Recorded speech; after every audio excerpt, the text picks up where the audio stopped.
Hey everyone.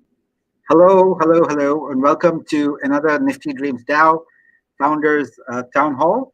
Welcome also to all the folks who are listening in on the Twitter space.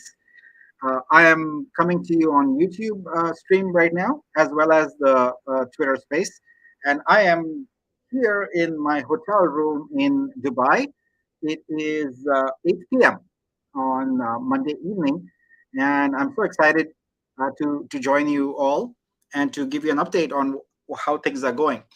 I wanted to do things a little differently since I'm traveling. I thought maybe I'll just change things a little bit and do things a little different here. I see already a bunch of comments coming in. I appreciate that. Hello, everyone. So, what I wanted to do was give you some insights into the journey of founding this DAO and about how things are going and some of the challenges that lie ahead. Uh, because you're going to get more updates on like the progress of the DAO from the team. But I thought since I'm not in my sort of office at home, uh, etc., this would be a good time to talk a little bit about the journey since I'm on the journey right now. So that's what I wanted to do today. So I'm gonna take questions from you also with the YouTube live comments, the Twitter space. There's also the comment feature there. I'll try and pay attention to that also, but it's kind of hard to do at both. So I'll do my very best. All right. So I see a lot of people here on Twitter Space. So this is great. Honestly, I haven't been on a Twitter Space in I don't know how long now. It feels like an eternity because I've been traveling and there's just been nonstop meetings and things like that here, conference. Uh, it's good. It's good to be back on a Twitter Space also. All right. So, with that sort of prelude out of the way, I want to start talking to you a little bit about the journey. So, many of you know that I've been on this, working on the DAO for just about a year now, probably 11 months, to be fair. And this started off when I came into the ecosystem. When I was on a clubhouse, and I was listening to some people talking about one-of-one art, and I went and started bidding on some, and I got excited by it. It was fun, and I started acquiring a bunch. And it didn't take me very long to figure out that there were some challenges artists were having in this space, and that was around marketability. Marketing themselves and making themselves discovered. I saw that as a challenge very early on, and it's no secret. It continues to be a challenge even now. So what I decided to do is, well, can I help in this regard at all? Can I make any kind of difference? And turns out that like I could. And so what I did, actually, before I do that, I see there's a bunch of people on Twitter Space, but I'm not sure that my audio is going through very well. So can I get some hearts from the people on Twitter Space if you're hearing me okay? Let's see. Do we have? Oh, I see some hearts. Okay, good. Thank you very much. Perfect. All right. So what I did was I got a few artists together, and on multiple weekends, I did a YouTube stream just like this, and started interviewing them to learn about their stories and learn about what their challenges were, etc. And that was the genesis of this. In fact, that stream was called Nifty Dreams, and that's how the name kind of stuck. Uh, you know, so I did that, and as I got more involved in the ecosystem and I got talking to more people, it became evident to me that this was an ecosystem which was very good in terms of the art. You understood the art, etc. But people knew the bare minimum they had to know in order to sort of thrive, if you will, and make things work in the ecosystem. So people knew what a wallet is. They knew they had to do this MetaMask thing. They knew they had to click here. They knew they had to get crypto, etc. But underlying to it, it was clear that there wasn't a very good understanding of how decentralized technology works, how the blockchain works, what tokens are even, and how it works, etc. So there's a lot of a lot of questions about that, and I believe that hasn't changed.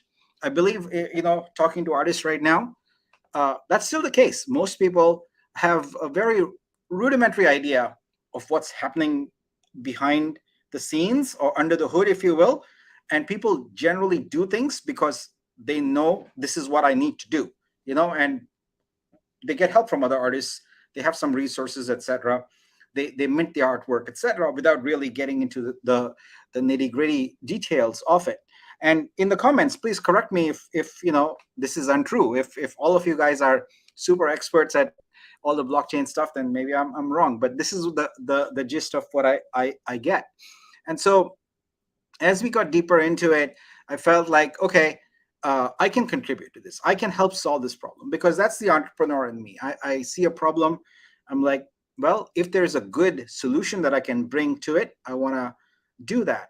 And I think this all sort of came to a head when one day I was chatting with Mayank Tiwari, who is a great photographer, artist in the ecosystem. And I was talking about the fact that I'm visiting India, and he said we should do a meetup, and I said no, we should do a conference. And he's like, well, how? So I said I'll sponsor it, and we'll do some work around it. And it didn't take very long for him to spin up a group of I think over 50 volunteers at that point, and started organizing the Namaste NFT kind of conference. And that became really big. It was fun. A lot of people visited from all over the world. We met each other, etc. And at that conference, I put together a small team of people.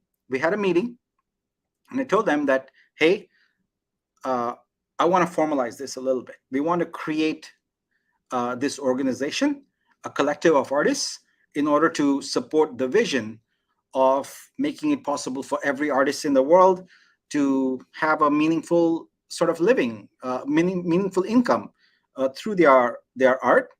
And I had decided at that point that a DAO would be the best model for it, because I'd spent quite a fair bit of time researching it. I also had a fairly good idea of the data behind it. I'm a very data-oriented guy. I like to make decisions based on data and not conjecture. And so I knew right then and there, and this was earlier this year, that the marketplace model was unsustainable. I knew that as more artists came into this ecosystem and they flooded the marketplaces, if you will, while the number of collectors and the amount of capital they had remained more or less either static or at a very slow growth trajectory, that the end result would be that a lot of people would be very disappointed. And sure enough, that's what's been happening, right? A lot of you have had no sales for a long time. It's been kind of difficult, if you will, to deal with it. And then, of course, it's compounded by the fact that it's a bear market. So all of those things have led to a variety of problems. And so I knew that a DAO would be the best way to go about it. But I also knew that a DAO is something that most people don't understand. Even people who are in DAOs today still don't understand what is the point of it and how it works. So I explained to the team how a DAO is a decentralized autonomous organization, which is just a mouthful. But ultimately, what we wanted to do was create a collective, a group of artists who could themselves chart their own destiny. This was really, really important for me, because if I was creating a startup with a traditional structure designed to help artists, everything about this would be totally different. Everything. It would not be moving forward the way it is right now. The way the capital structure of the company would be, the way the leadership of the company would be, the marketing approach, everything would be totally different. But I decided that a DAO is a better way, knowing full well that at the beginning, it's going to be super messy, super messy, very chaotic. And even getting people to understand what the heck we are doing would be really, really difficult. But in the long run, this is the best model for it. That is my fervent belief. It's a strongly held belief. And I know that if I'm going to create an organization that's going to last 100 years, which is what Nifty Dreams is intended to be, then it needs to be something that is run by the people, if you will, collectively, And so a DAO is the best model for it. And so I put together this small group of people, and I said, okay, I'm going to fund you working on how this on bootstrapping the DAO, if you will, because in order to get something going, you got to have a team and you got to get some things done, etc. So I agreed to bootstrap, and that was the genesis of it. So really, at the Namaste NFT conference, that's where Nifty Dreams actually started to take root. And then I spent some time, wrote up the business plan, created the deck, etc., while helping people figure out the roles and doing even basic things like coming up with a brand identity, things like that. And speaking of the brand identity, I know the colors are blue and yellow, and I know those colors are the color of the Ukrainian flag, but they're also the color of IKEA, and they are a color of a lot of different brands. So it has absolutely nothing to do with the Ukrainian flag. It's just that those colors, when it comes to branding, mean something, right? Blue is a color of general acceptance. That's why you find a lot of corporate brands in blue. And yellow is a color of positive energy, so generally available to all and highly energetic. And that's where those colors come from. So the fact that there are other brands that have them is their colors. There's lots of brands with the same colors, but yeah. So we did that, and we also started setting up some basic systems for communications, started assigning roles and things like that. So fast forward a little bit. So our first major foray was to organize the Dreamers NFT drop. And in that process, we also came up with the structure for things like tokens, the tokenomics, etc. And I'll be honest with you, a lot of the team is not very Web3 savvy. They are still Web2. So a lot of the Web3 crypto stuff is things that basically come from me, and that's changing gradually as we get more and more people involved in it. But I did spend a fair bit of time working on the tokenomics, working on the structure of the DAO and things like that. Here's how I thought about it. I'm trying to create an organization that is distributed. It's for artists. So in order for that, the foundation has to be pretty strong.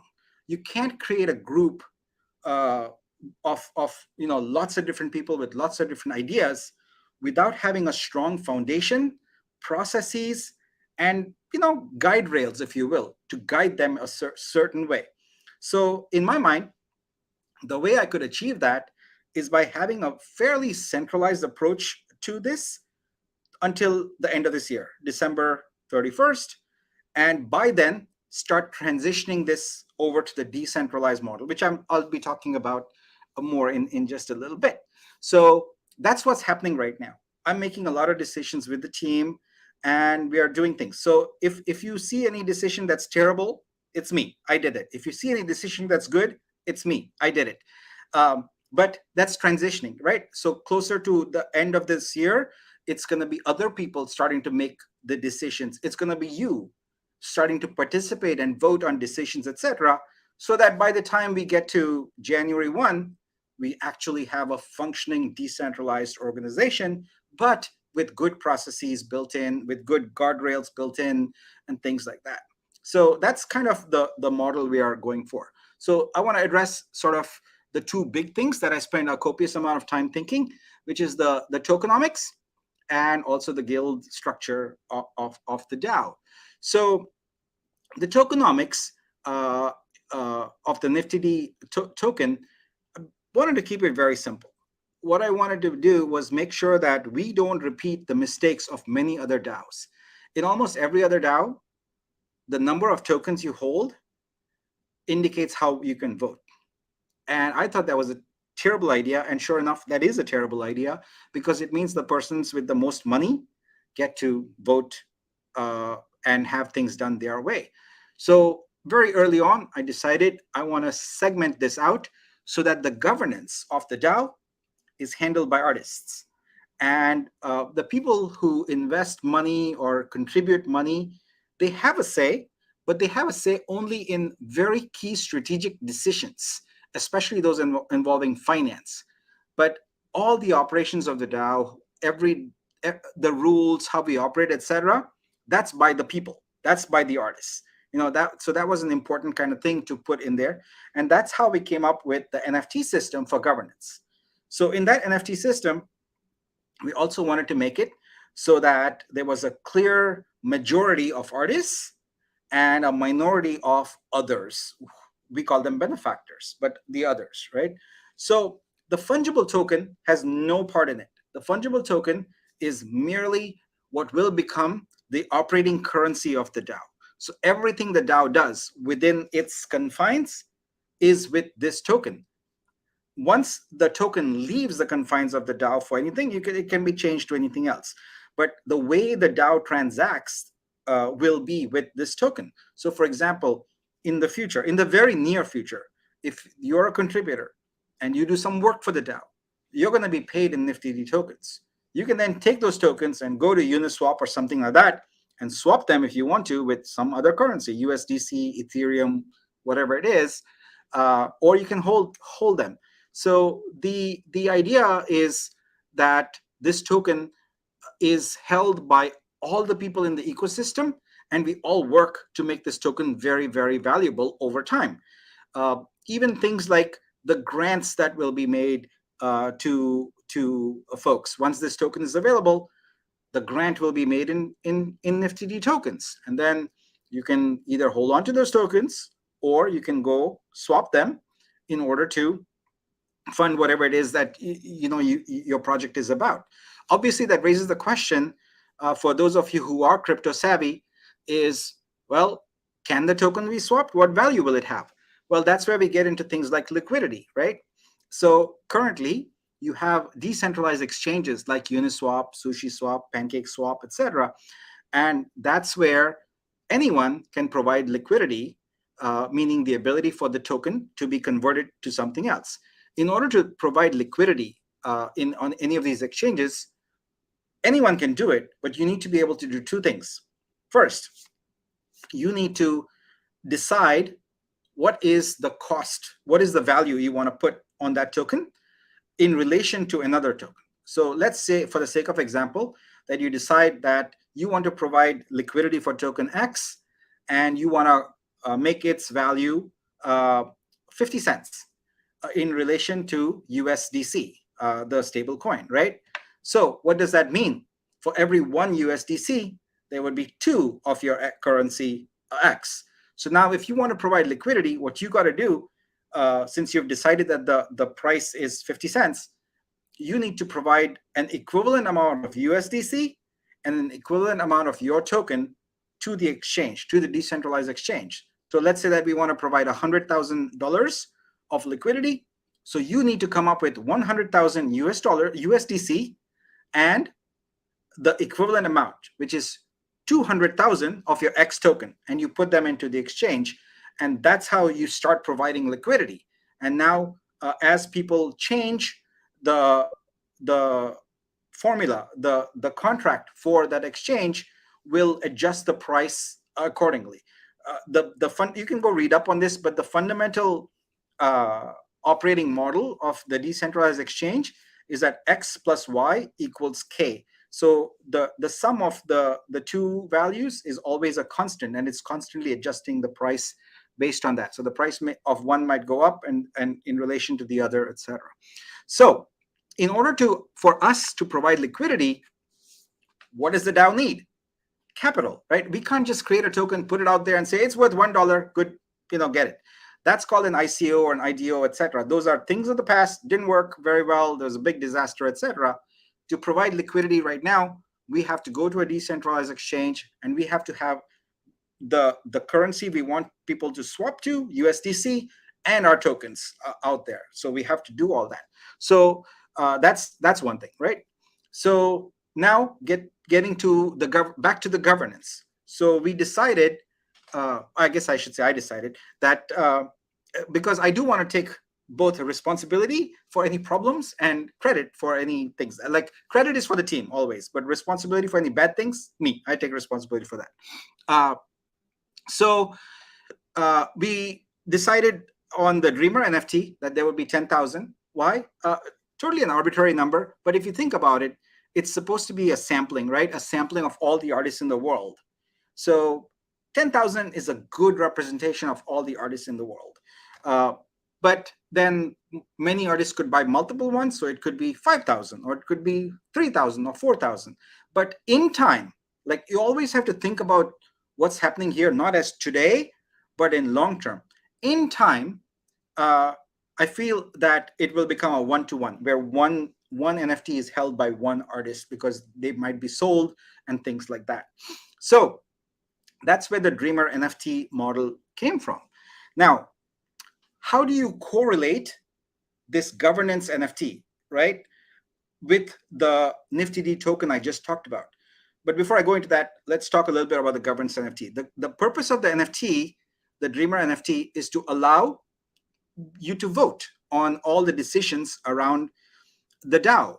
So its primary purpose is one of control, because a DAO is about distributed control among many people. In a normal company, power and wealth is concentrated among a few people, like the board of directors, big investors, the CEO, CXO, CFO, etc.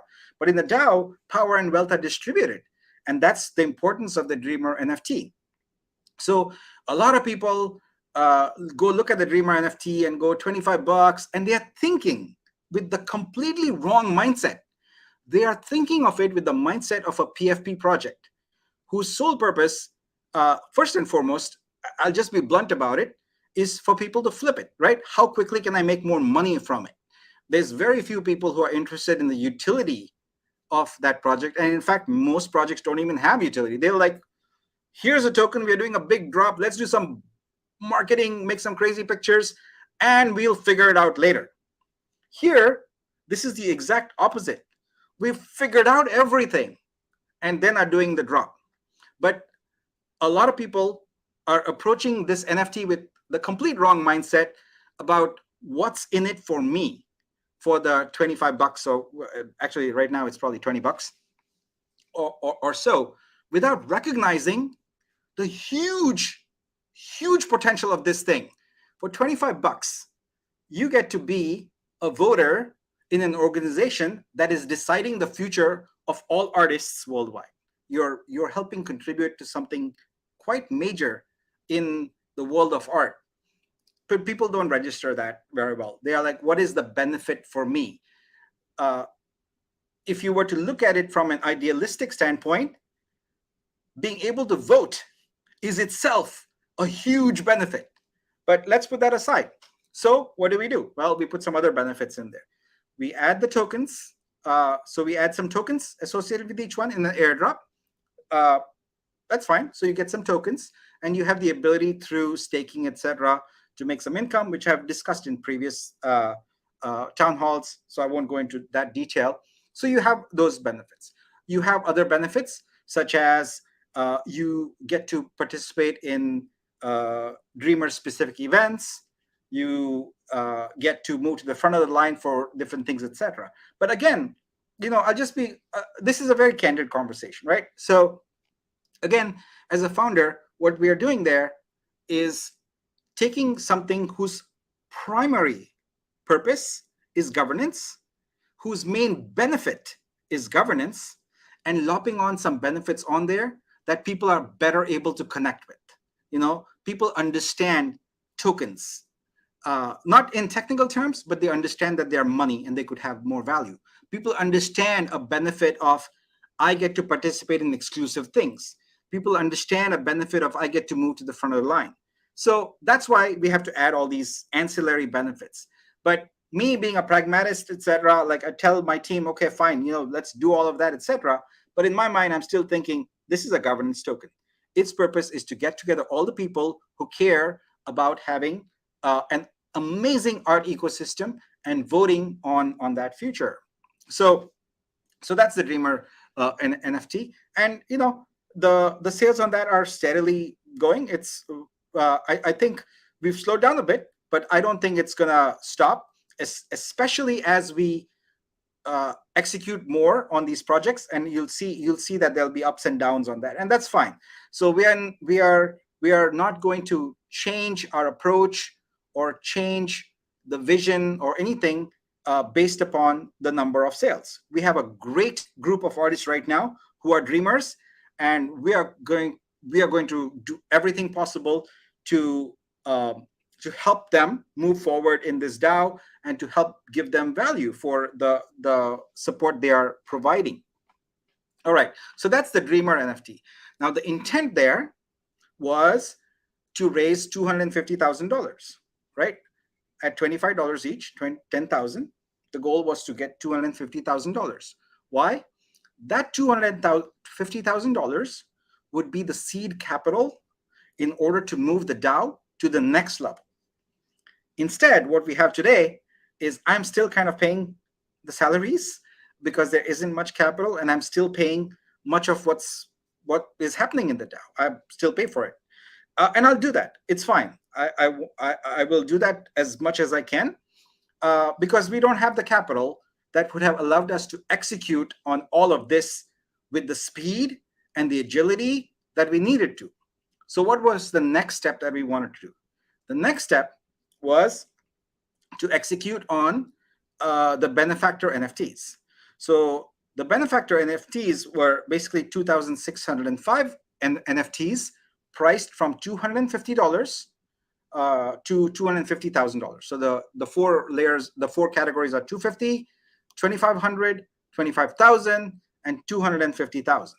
And the aggregate of those amounts to $5.5 million.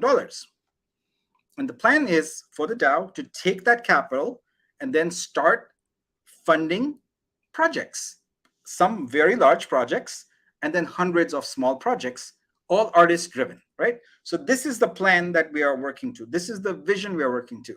We are a little slow. We are behind because that initial thing didn't happen. The initial seed capital of 250,000 didn't happen. So that's why we are where we are. And that's why we don't have the momentum that I would have liked to have. But that's okay. In business, you always have to be able to deal with adversity. You always have to be able to deal with things not going your way. And you have to keep on forging ahead. And that's what's happening right now.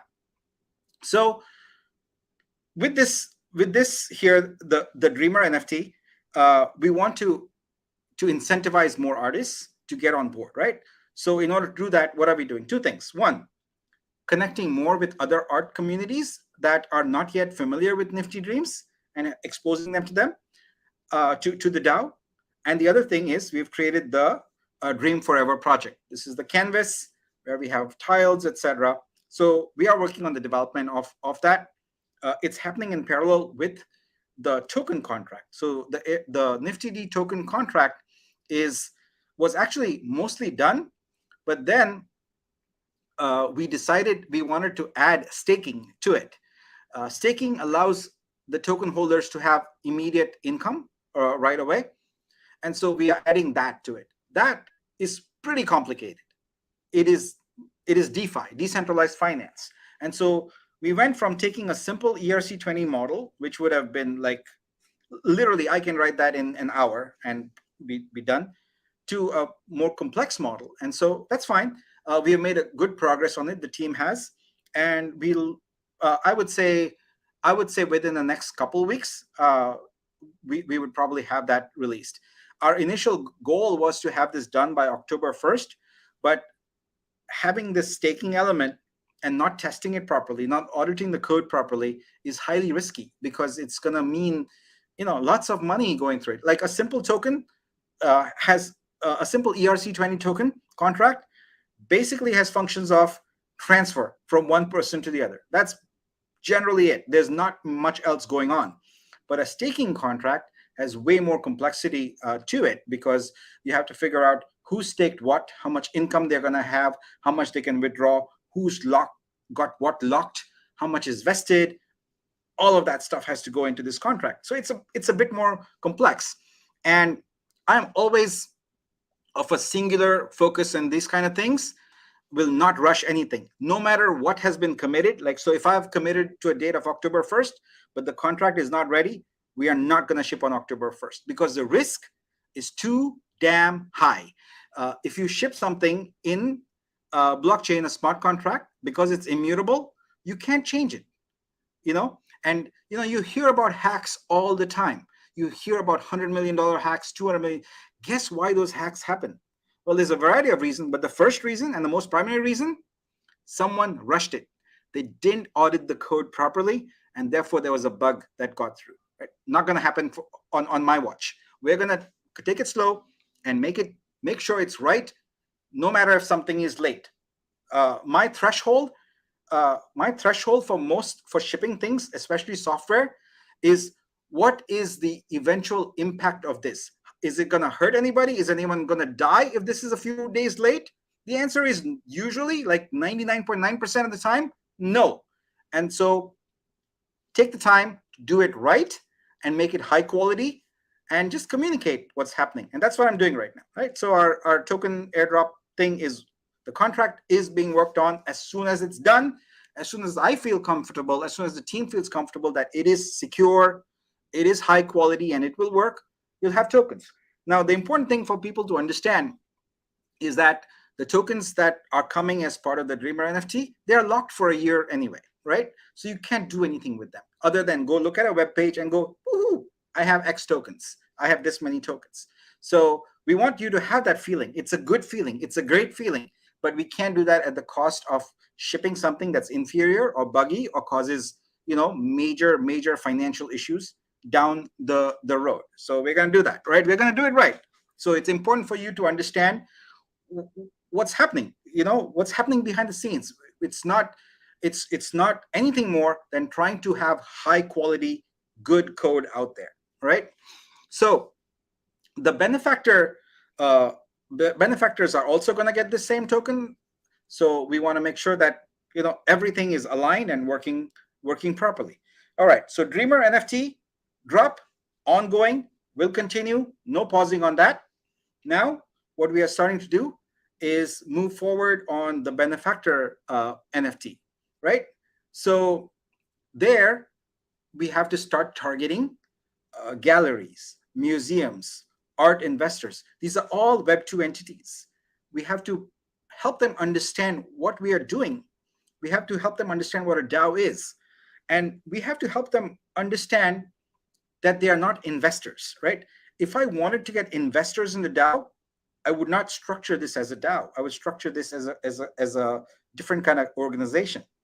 The reason we use the term benefactors is because we are targeting a class of entities or people who we call impact investors. What that means is they do put capital, but they are more interested in making an impact on the world than getting a return on their investment. A venture capitalist is more interested in a pure return on investment. They want to get money. They want to multiply their money 50x. An impact investor might be interested in getting some money, but is more interested in making a difference for whatever it is that their domain is. So let's say that they're a non-governmental agency or organization, and their mission is to promote the arts, right?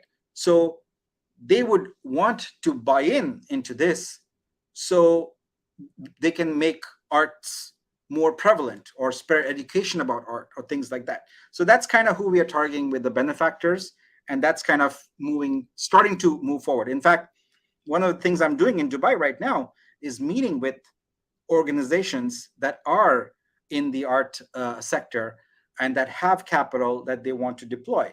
So this is a different kind of pitch than when I do to venture capitalists. When I'm pitching my other startups and raising capital, that's a fairly straightforward. Here's the problem. Here's the solution. Here's the market. Here's the competition. Here's our go-to-market strategy. And here's how much capital we need in order to hit our revenue targets and go from becoming a startup to $1 billion company. That's kind of how we take it. With this, it's much different. The pitch is, we have this collective of artists. We are working together. We are building something slowly but surely, and we are trying to invent the future of art NFTs. And in doing so, we want to create wealth for the artists, not for the organization, right? It's the exact opposite. Normally, with a venture funded company, you're trying to create wealth for the company and its shareholders, But here, we are trying to create wealth for everybody else and not sort of the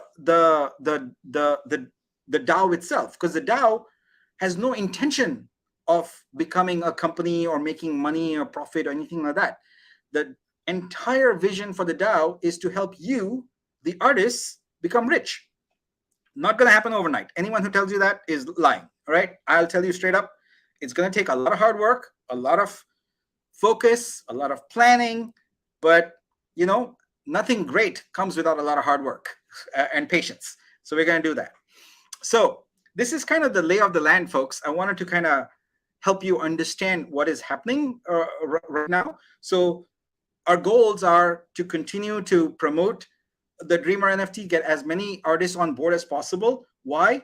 Because if we don't have artists holding these Dreamer NFTs, we don't have the pool of artists necessary to govern this DAO effectively, right? We want artists, we want your input. You need to be managing this DAO and thinking about the ideas and processes and all of that are going to make this successful.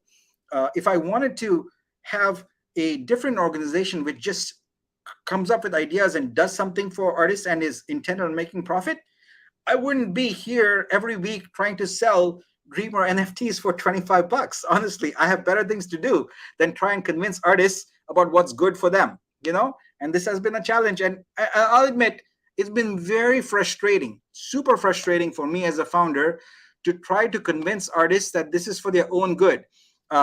You cannot believe how frustrating it is to sit in these spaces and tell artists that they need to spend $25 in order to assure their future financial success. I get nothing out of it. I get no pleasure out of it. And I absolutely find it incredibly frustrating that the cost of sort of a latte per month with the promise of a dream, a vision of making a financial future successful is something that I have to do so much work for. In fact, I'll just be candid again. I wanted to work on the benefactor and the job because that's my skill. That's where I can start shaping this organization.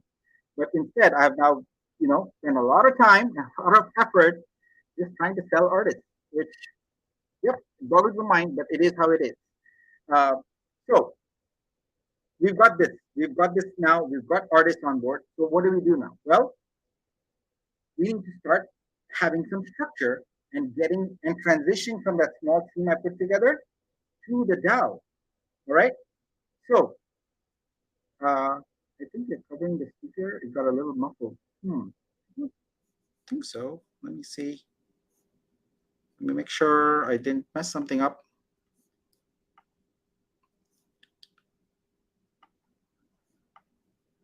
It's the same speaker. Let me just switch to my default microphone. Okay. Let's see. I hope that is better. Okay.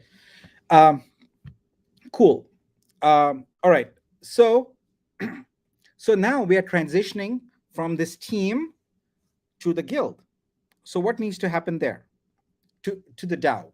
So the first thing is we've divided what would traditionally be sort of a company hierarchy into guilds. So we've got a community guild whose responsibility is to engage with you, the community, and do things there, like create events, create challenges, give you information, all of that. There is a strategy guild, which is might be the equivalent of sort of the leadership team at most companies. You've got an operations guild, which is divided further into teams for technology, marketing, etc. And we've got a projects guild, and we've got an events guild. So that's kind of the lay of the land right now. So what do we need to do now? Well, we need to bootstrap. We need to get people in here, and we need to get them to start figuring out how to make things work. So we started with the community guild, first by recruiting ambassadors. people who are already doing Twitter Spaces, who are already doing, I guess Twitter Spaces is the primary thing, uh, and talking to you, etc. So we recruited people for regional ambassador roles, and I selected at Crypto Dragonis, who is the head of marketing at Decentology, my other startup, and the creator of the Brava NFT project. She's a great community builder. So I assigned to her the lead role for community. And so now we've got a community guild with some ambassadors. Now comes the challenge of how do you get people to collaborate, right? Now, the standard for all DAOs for how to collaborate is Discord. So people rightfully say, I hate Discord. I don't understand it. It's too complicated, all of that. Okay, get it. Show me an alternative that can scale and work the way Discord does for communities at scale that does not cost an arm and a leg. Okay, that's the most important point. That costs nothing and can really give you all this collaborative stuff. So the answer you'll come up with is probably nothing, because everything that's web centric, it doesn't scale. You might have 50 or 100 users. Beyond that, money, money, money, money. You got to pay a lot, and we don't have that money right now. So Discord, it is. So we have a team that we pay for to organize and manage the Discord, and they're doing a damn good job. So the people who are joining the DAO right now, your job is to start understanding Discord, because it is not going away. It is part of it. You just have to deal with it. It is very overwhelming initially, but once you figure out what's where, etc., it's not that different from any other forum software. It really isn't. So we start having to work in there and collaborate in there. So, but in doing so, you have to recognize one other important thing. You're taking a journey. You're taking a journey into the world of a decentralized organization, a decentralized autonomous organization.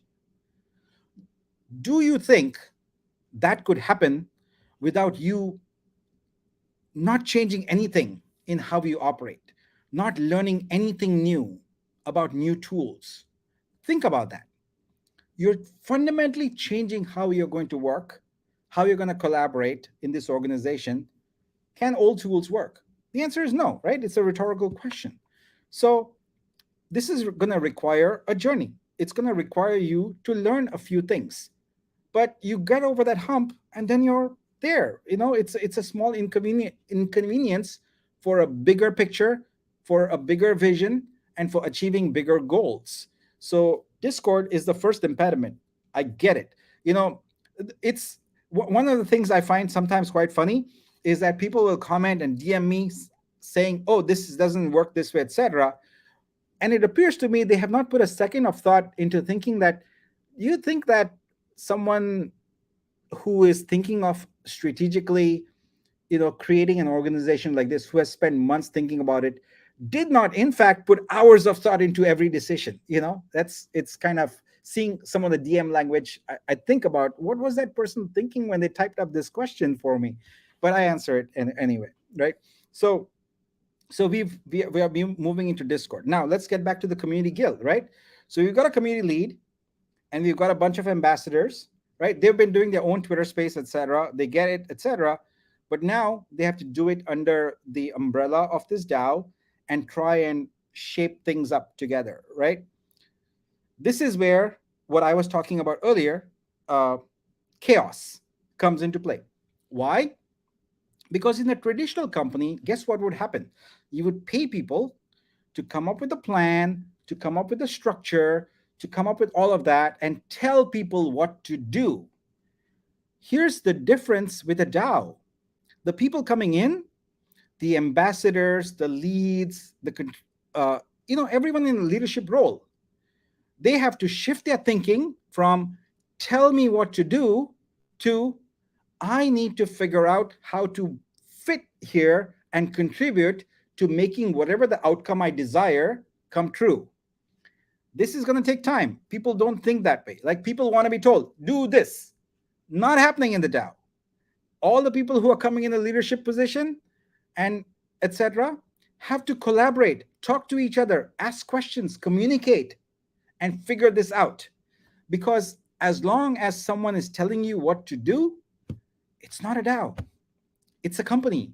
I could do this. I could very easily hire 5 people, pay them a lot of money, and say, go tell them what to do. These are the rules. Do exactly this. Then that's not really a DAO. Like, where are you in control of anything? So, this is what has to happen. And this is why there's going to be chaos for a while as people try and figure out their role. Like, what am I supposed to do here? Oh my God, I have to kind of decide for myself and help my peers figure out what to do.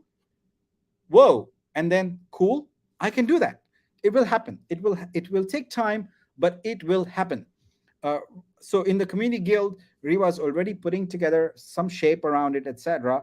And pretty soon you will see uh, ambassadors collaborating to come up with a schedule, a workflow, getting regional language DAOs, figuring out how to translate stuff, etc. It's going to happen, but it is going to be genuinely chaotic and genuinely messy initially, to the point where some people say this is a complete garbage. This is messy. Yes, and I'm telling you this with a lot of experience building an open source community, of hundreds of thousands of developers. That's what I did with one of my prior startups. It's chaotic. It's messy, especially when you have volunteers. Volunteers, life gets in the way. Like, you intended to work on this today, but your paid gig had a project dumped on you with a tight deadline. Well, you couldn't do it. That happens. But there's other people counting on you to do something. What do? This is a problem that we all have to deal with, etc. And it will shape itself. It will work through. I promise you, it will take time. But the key is people, right? You put smart people, you put talented people, you put passionate people in the right roles, they will get past all these obstacles. They will figure it out. And I have 100% confidence in that, because that has been my life of startups. What I do is I find talented people, give them the resources they need, and then get out of their way. That's it. It'll work itself out. So, what are some of the other guilds? So, another key guild is the projects guild. So, when I was visiting Paraguay and Argentina on the Gran Chaco project, visiting the rural communities, the leader of that project was Alejandro Trujillo, Alex. And I was very impressed with what he had achieved with very few resources. Uh, his the project leader on there, Paola Guzman. I was also really really impressed with what how she functioned, the logistics, etc. And so I asked Alex if he could be the project guild lead, and he accepted. And I was very very happy about that. So now in the project guild, the way the model is that there is a project guild, there's a team lead with a few co-leads, and one of the project team's co-leads is Subu, who you guys might all know from the Namaste NFT. He did a bang up job there and really, really excellent leader. And he's going to be the co-lead with Alex. So there, we organize teams. Each project is going to have a team. And right now, we have two main projects. We've got the Diverge Sneakers project, and we've got the Gran Chaco project. So I don't want this to become to go into too much detail here, because I've talked about it elsewhere. But so now what are we doing? We are getting those projects going on, getting them going, right? So what's the first thing we have to do? We have to establish leadership for those teams, and we have to establish a plan for it, etc. Now, here's where things get a little interesting. This should be happening with $250,000 minimum of capital already in our pockets. But it is happening with $0, almost $0. Like we have a little bit of money, but not enough to make any significant difference. So here we are now trying to move this organization forward without capital, which is needed in order to execute. Are we going to be able to be successful? Yes. Why? Because we find a way. We will find a way to make it happen, right? But we are moving forward without capital. Now, the other thing that we are also doing as part of the projects guild is we wanted to start experimenting as a pilot with our grant model. So eventually, Once we do the benefactor raise, there's going to be $1.25 million that we want to have available for artists for grants. So that amount would essentially be divided among artists based upon the proposals they submit. So you submit a proposal, you there would be grant amounts. In fact, I believe the way this will work out is that there will be different funds and there'll be themed funds. So, for example, there might be a fund whose purpose is to elevate, I don't know, education related to the arts. And so all the proposals that would be about education related to the arts. There might be a fund whose mission or focus might be on indigenous, elevating the art of indigenous cultures. And so all the proposals we receive for that fund would be, so there could be many different funds that 1.25 million is divided into. And then within each of those funds would be different dollar amounts, right? Some grants would be $100,000, some might be 10,000, some might be 50,000, and all that. So if we are going to have that work really well in a decentralized way, then we need to experiment. And so we are doing our first experiment right now with the Da Vinci Fund, where we are just handing out $4,000, and we've set up the voting for that, right? So now in DAOs, right, most DAOs for their proposals, you use a platform called Snapshot. In a DAO, anyone can propose anything, and everyone else votes on it, and then decides based on the outcome of that vote, the DAO moves forward with whatever it is the proposal was about. We are in the beginning stages of the DAO right now, right? We barely have the infrastructure designed. We don't have enough people yet in contributing roles. We are getting there. Uh, it's a challenge because first, we are not dealing with a bunch of people who are crypto native. If you look at a lot of DAOs right now, it's crypto native people who understand everything about crypto. And so it's easy for them to handle a tool, handle a dApp, handle, voting, this, that, etc. We are dealing with artists who are gently transitioning from a Web 2 to a Web 3 world.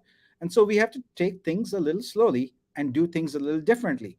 In fact, I'm already hearing feedback that there's too much going on. Well, I don't want to scare you, but I want to tell you this.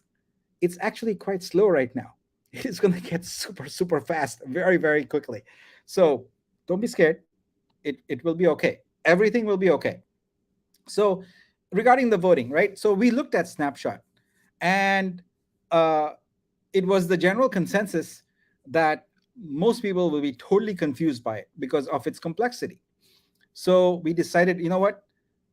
We want to help people do this the right way. So we took our focus away from working on the contract, etc., and wrote a very basic voting app. And you've seen that app now, right? So, uh, what happens in decentralized systems?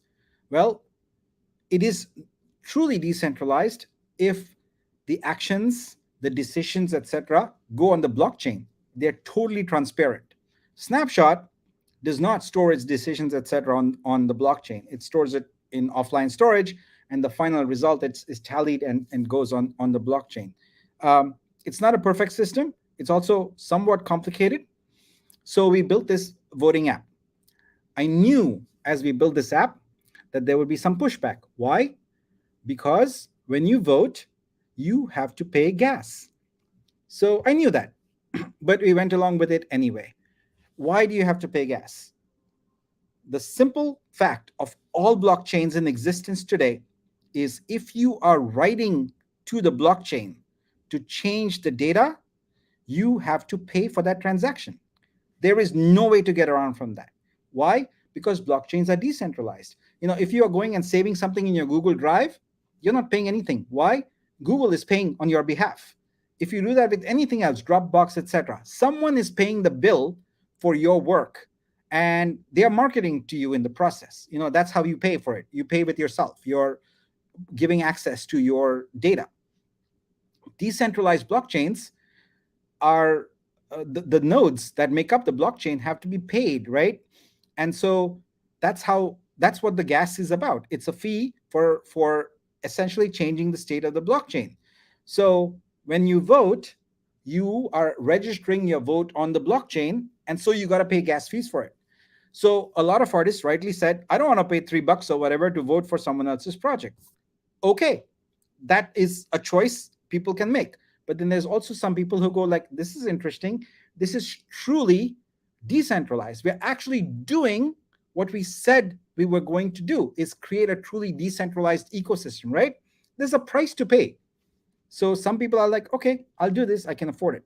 So now, is this the model we want for the future? Well, as you rightly would surmise, if we always have votes where people have to pay for them, it's going to mean that a large number of people who are not in an economy where $2 or $3 is a small sum of money. Maybe it's a very large sum of money in certain economies, in certain countries, right? They are always going to be disenfranchised. They won't be able to vote. Do we want that? No, hell no, we don't want that. So, but this first vote is a pilot. We are experimenting to see what happens. How many people show up to vote? There's about, I think, 1,500, maybe a little bit more, number of dreamers. How many of them vote? Now, keep in mind that in general, for any kind of vote, there's apathy, right? You can send as many emails and alerts and all of that to people, but people don't even vote for like your leaders, right? Don't show up to vote. Any kind of voting, it's going to generally be like 10 to 15% of the people who can vote who are actually going to vote. And now we're going to slice that even further by saying of that number, only the ones who are willing to pay will be able to vote. So what's going to be the end result? The end result, predictably, is going to be only a very small number of people will have voted. We'll see what that is. We'll figure it out, right? If it's a truly small number, maybe we can then take a vote to see if we should do something different, right? But that is not the time right now. So what is going to happen long term? Long term, once the DAO has capital, it's an easy problem to solve. You know what we're going to do? We're going to make it where you sign the transaction for the vote, which is what you can do with your wallet, and you submit that signed data to the backend, to the DAO, and the DAO writes it to the blockchain on your behalf and pays the gas fee. That's what's going to happen in the future. Easy, problem solved. What do we need for that? Woohoo! Guess what? If we had gotten that $250,000 right now, we wouldn't be having this conversation. So the lack of capital forces us to do things slightly differently. And so we adapt and we evolve. It's going to work out, guys. It's going to work out. These are all small steps. What everyone needs to understand is that it is a journey. It is one of trial and error. So when you think about firing off that DM or firing off that tweet like this is garbage or this is crazy or you guys don't know what you're doing, etc., stop for a moment and think about the experience, the intellectual ability, and the planning of what people have done, and think about what could be the reason for this. Think about that. And then think about, what are we trying to build? We are trying to build a decentralized ecosystem for artists. Never been built before. We're going to make mistakes, guaranteed, 100%. We're going to do some things right also. We're going to learn, and we're going to improve, and we're going to get better and better. This is a journey. You're on this journey together. We're all in it together. We're going to grow together. We're going to learn a lot together. And we are going to create a truly decentralized ecosystem. There is not going to be centralized leadership. You, the artist, will be in control. And for that to happen, we can't bullshit around it, right? We can't create fake systems that are centralized in a database where anyone can go and change the votes or anything like that. We have to have full transparency, and we have to have it on the blockchain. And that requires us to go through the pain of doing the things we are doing right now. So if the voting thing was particularly painful for you, I understand your pain, but I'm not going to change it. Why? Because we have to go through this journey together, right? We have to learn how decentralized systems work. We have to then optimize them so that for the audience that we have, the target audience, we can do things the right way. So that's kind of the landscape here. But you see what we are building is we are building decentralized culture. this culture is not something you already have. And it's my job and our job collectively to get into that culture. It's a major shift, right? The next hurdle, and I'll tell you right now, I'll just warn you right now, is you're going to get into contributing for a DAO. And a lot of people, artists, have never volunteered in an organization. You might have volunteered elsewhere, like a school or a museum or something like that, but you have probably not volunteered for an open source project. In the software world, developers, we are constantly building stuff. We are spending days, weeks, hours building stuff and immediately putting it out for free as open source free software. It's a culture. People do that. Why? Because they want to. They want to do something good. Artists have not done that at scale ever. We're going to do that now. We have to do that.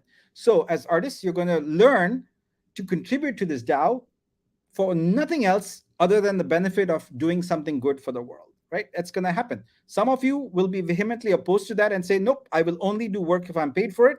This is fine. This happens in the world of software also. There's lots of developers who are like, I will not do any free work.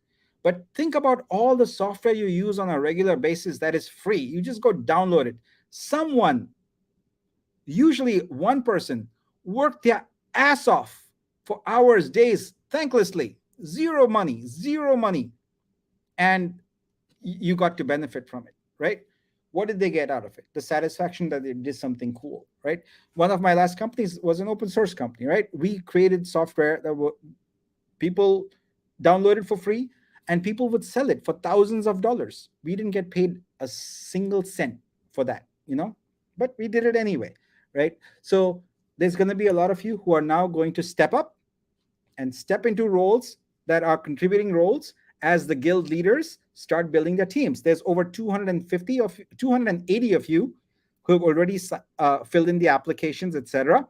And again, if you think that, damn, I did that a month and a half ago or 2 months ago and still there was nothing, guys, there's not an army of paid people here who are doing things, okay? There's a very small team, and now we are starting to add volunteers. Everything is going to be slow until there's enough people, and then we can pick up the velocity and start doing things faster. But right now, I'm juggling so many balls right now. I don't even know how many related to this DAO. Everyone is trying to do so many different things. So a nice thing to do would be to just be patient. Just be patient. Everything will be done in time. But there's not a company here. There's not people being paid huge, outrageous salaries. Nothing. People are doing the best they can with the resources they have. So it's up to you to be a little more patient. Things will work out. So what are the key things we are working on right now? Like I said, we want to get that Dream Forever project going so we can get more dreamers on board. We'll get the results of this vote going. We have to talk about that. We've got the whole infrastructure around the Discord, the guilds, etc., coming into place, figuring out what project management software to use, how to communicate. We're going to start doing more of the Discord the meetings right now happen behind the scenes in Zoom. That's not at all transparent. So I've asked for all the meetings to start happening in Discord live. So you can pop into any meeting, like any meeting, anything about the DAO. You're going to pop in and you can sit in and listen on what people are saying. And later on, you can tell them that I thought you were foolish, or I thought you were smart, or whatever it is that you want to say. But it's going to be open and it's going to be transparent. We are still working on the NiftyD token contract. And like I said, it's ready when it's ready. And when it's ready, you'll hear about it. We'll announce it. You will get your tokens, whatever tokens you're owed, whatever the amounts were, whatever the promotions were. You're going to get all of those. And you'll be able to go to a dashboard and see them, right? That's going to happen. But the big thing for me right now, truly, is about getting capital. So I'm sort of shifting my focus mostly on benefactors and trying to make that happen, because now we have some great people in leadership roles. So some of that is gone off my plate, and you'll see more of that happening. So at the end of the day, folks, what we are talking about here is a story of the evolution of a DAO. You have now heard everything. This is what was happening. And all of us, everyone working is accessible. Ask questions, communicate, but do it with a kinder, gentler tone. All right.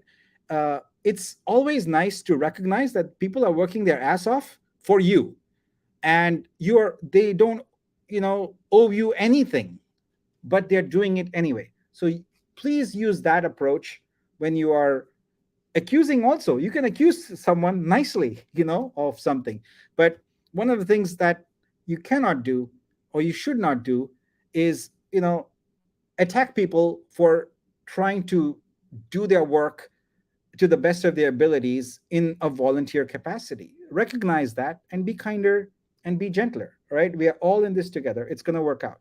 Okay, now what I'm going to do is going to scroll through my YouTube here, and then the Twitter space also, and take some questions. I see some good comments here.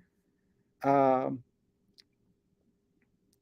so there's a question about how was the Dubai Expo. Dubai Expo was okay, I would say. Rather boring from an NFT standpoint, because it was all about people interested in cryptocurrency in general. So things about liquidity providers, wallets, etc. Just it was more about pure crypto and not much about NFTs. So nothing going on there. Medusa says, "Thank you for breaking down concepts like this. I appreciate it. I appreciate that you like that." All right, fools with dreams.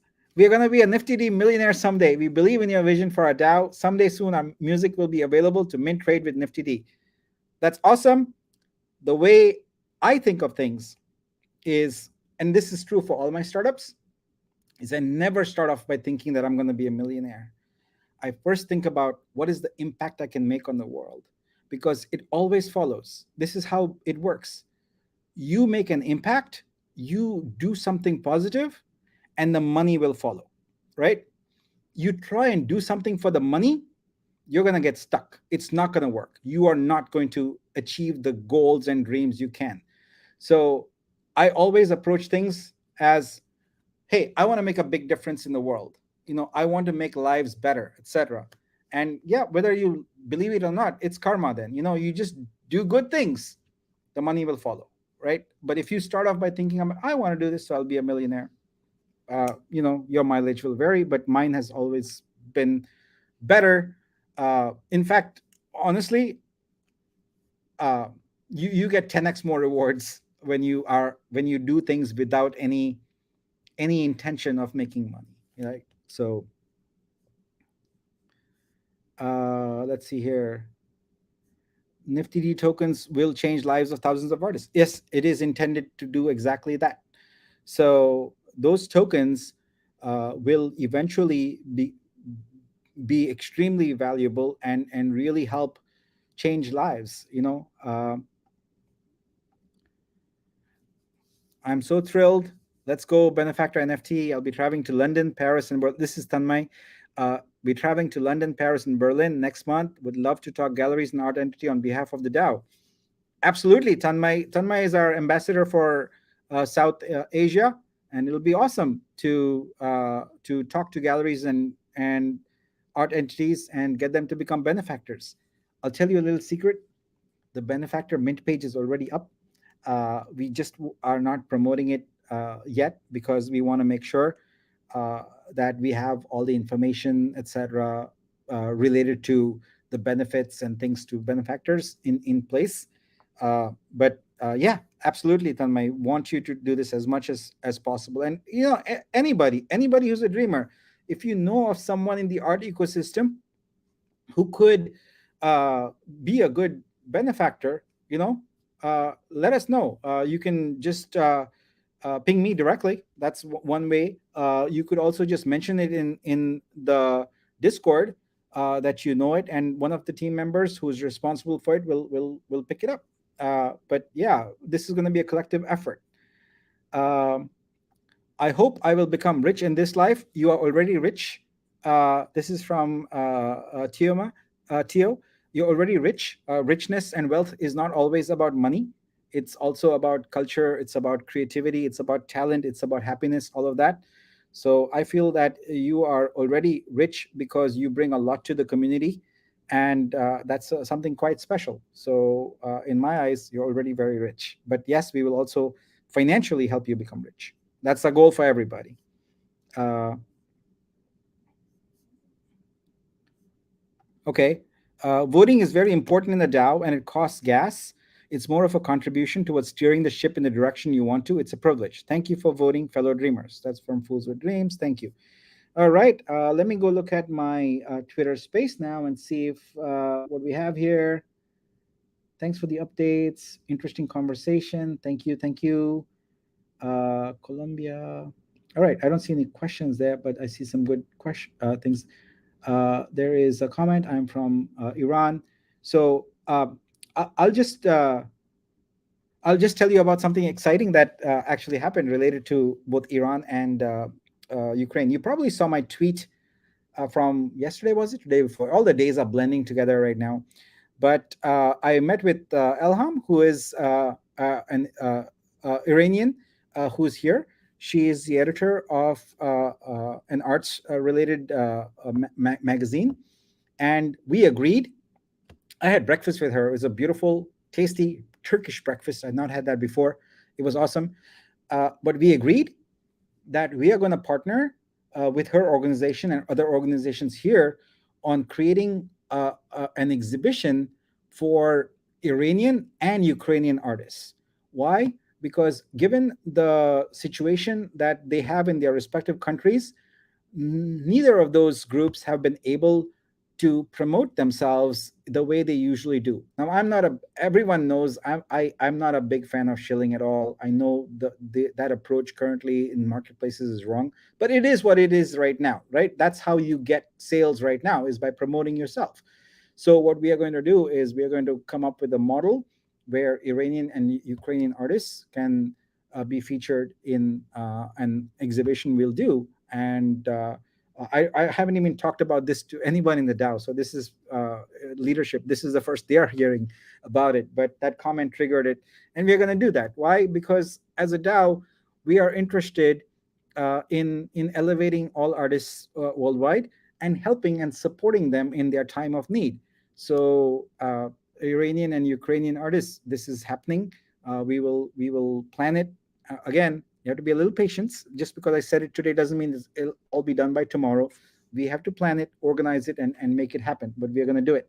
So that's happening. We will steadfastly support artists, especially in these countries where there's a lot of problems, and you have to go through a lot. So you have our support. Okay, I think we are done with questions here. Yep, that's it. All right. So that is it for my Founders Town Hall stream. I'm going to turn off the YouTube and the broadcast here.